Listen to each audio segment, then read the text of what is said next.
कल्पवास के लिए इस दौरान प्रयागराज में संगम तट पर आध्यात्मिक नगर बसता है, जहां तमाम धार्मिक गतिविधियां होती हैं। पूरे माघ महीने तक यहां देश भर के लोगों के निवास कर आध्यात्मिक कार्यों में संलिप्त रहने के चलते इसे माघ मेला प्रयागराज के नाम से भी जानते हैं। कल्पवास मेले का पहला बड़ा स्नान पौष पूर्णिमा को होता है, जो 6 जनवरी 2023 को है। कल्पवास कब से धार्मिक ग्रंथों के अनुसार प्राचीन काल में तीर्थराज प्रयाग में घना जंगल हुआ करता था और यहाँ भारद्वाज ऋषि का आश्रम था। यहाँ ब्रह्मा जी ने यज्ञ किया था। इसके बाद से अर्षियों की इस तपोभूमि पर हर साल माघ मेले में और कुंभ में यहाँ आकर साधुओं और गृहस्थों की ओर से कल्पवास करने की परंपरा चल रही है। वैसे तो साधुओं और ऋषियों के लिए हमेशा ही कल्पवास रहता है, लेकिन गृहस्थ कम समय में अपना कल्याण कर पाएं, इसके लिए यहाँ कल्पवास का विधान किया गया। यहाँ अल्पकाल के लिए गृहस्थों को शिक्षा और दीक्षा भी दी जाती थी। कल्पवास के कुछ नियम तय किए गए हैं। जो भी गृहस्थ कल्पवास का संकल्प लेकर आता है, उसे यहाँ आशियों या खुद की बनाई पर्णकुटी झोपड़ी में रहना पड़ता है। कल्पवास में एक बार ही भोजन किया जाता है।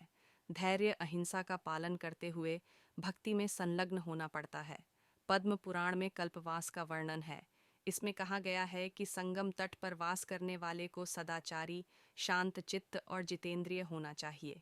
कल्पवास के दौरान 3 कार्य तय किए गए हैं। ये कार्य हैं तप, होम हवन और दान। आजकल तमाम तीर्थ पुरोहित झोपड़ी की व्यवस्था करा देते हैं। कल्पवास करने वालों की दिनचर्या कल्पवास करने वाले व्यक्ति की दिनचर्या गंगा स्नान और पूजा अर्चना से शुरू होती है।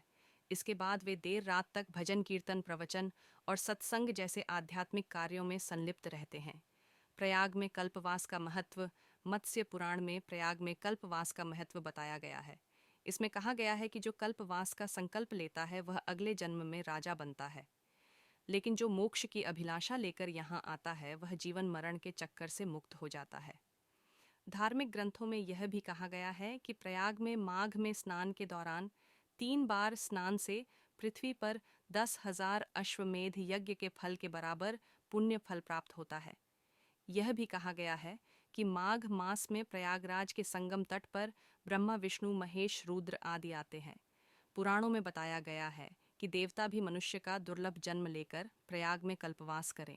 महाभारत के एक प्रसंग में बताया गया है कि मार्कंडेय ने धर्मराज युधिष्ठिर से कहा कि प्रयाग तीर्थ सब पापों को नाश करने वाला है और जो कोरी 1 महीना इंद्रियों को वश में करके यहाँ पर स्नान, ध्यान और कल्पवास करता है, उसके लिए स्वर्ग में स्थान सुरक्षित हो जाता है।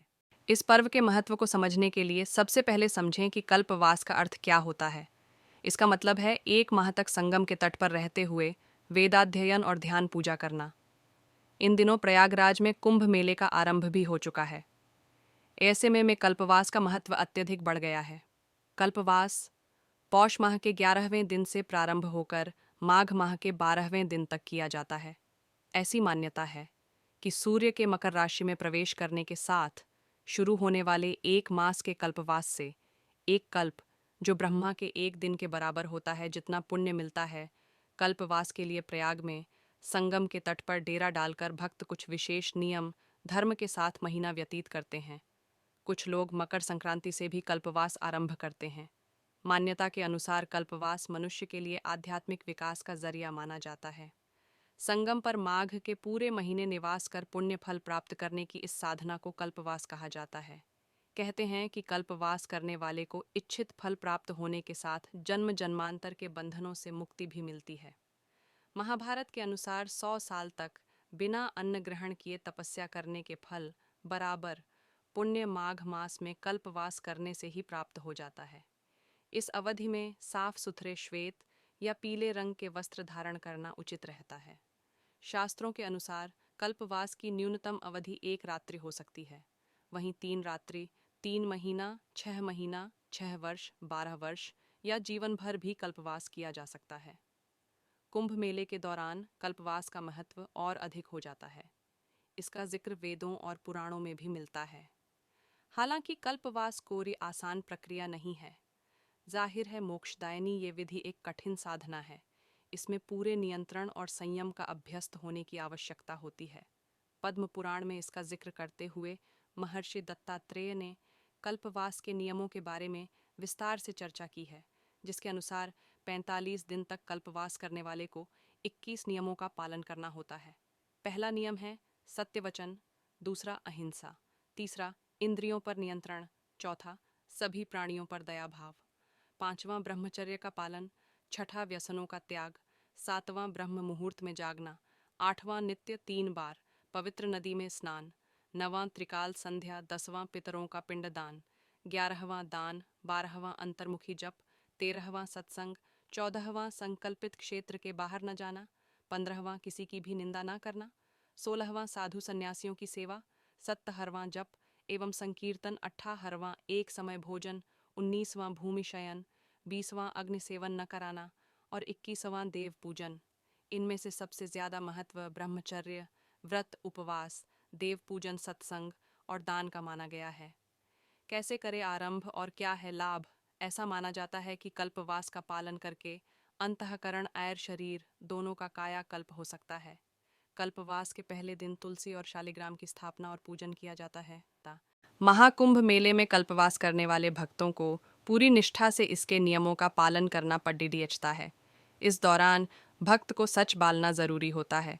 इसके साथ ही कल्पवास की पूरी अवधि के दौरान साधक को ब्रह्मचर्य का पालन करना जरूरी होता है।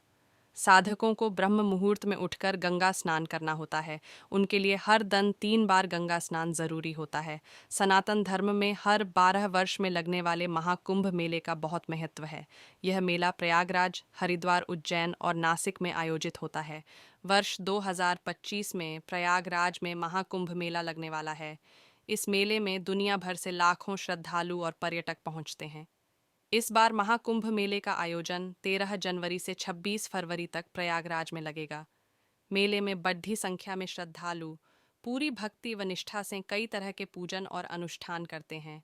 कई श्रद्धालु मेले में कल्पवास करते हैं। यह एक कठिन तपस्या और भगवत साधना है, जिससे साधक आध्यात्मिक जीवन की ओर आगे बढ़ता है और प्रभु की भक्ति के प्रति समर्पित होता है। इससे तन, मन और आत्मा की मुक्ति का मार्ग माना गया है। कल्पवास करने से सभी प्रकार के पापों, कायिक, वाचिक और मानसिक से मुक्ति मिलती है और श्री जी के चरणों में स्थान प्राप्त होता है। आइए जानते हैं कुंभ मेले में क्यों किया जाता है, कल्पवास कैसे होता है। कल्पवास के लिए प्रयाग में संगम के तट पर भक्त कुछ विशेष नियम धर्म के साथ महीना व्यतीत करते हैं। कुछ लोग मकर संक्रांति से भी कल्पवास आरंभ करते हैं। मान्यता के अनुसार कल्पवास मनुष्य के लिए आध्यात्मिक विकास का जरिया माना जाता है। संगम पर माघ के पूरे महीने निवास कर पुण्य फल प्राप्त करने की इस साधना को कल्पवास कहा जाता है। कहते हैं कि कल्पवास करने वाले को इच्छित फल प्राप्त होने के साथ जन्म जन्मांतर के बंधनों से मुक्ति भी मिलती है। महाभारत के अनुसार 100 साल तक बिना अन्न ग्रहण किए तपस्या करने के फल बराबर पुण्य माघ मास में कल्पवास करने से ही प्राप्त हो जाता है। शास्त्रों के अनुसार कल्पवास की न्यूनतम अवधि 1 रात्रि हो सकती है। वहीं 3 रात्रि, 3 महीना, 6 महीना, 6 वर्ष, 12 वर्ष या जीवन भर भी कल्पवास किया जा सकता है। कल्पवास के 21 नियम कुंभ मेले के दौरान कल्पवास का महत्व और अधिक हो जाता है। इसका जिक्र वेदों और पुराणों में भी मिलता है। हालांकि कल्पवास कोई आसान प्रक्रिया नहीं है। जाहिर है मोक्षदायिनी ये विधि एक कठिन साधना है।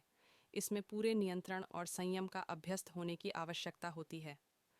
पद्म पुराण में इसका जिक्र करते हुए महर्षि दत्तात्रेय ने कल्पवास के नियमों के बारे में विस्तार से चर्चा की है, जिसके अनुसार 45 दिन तक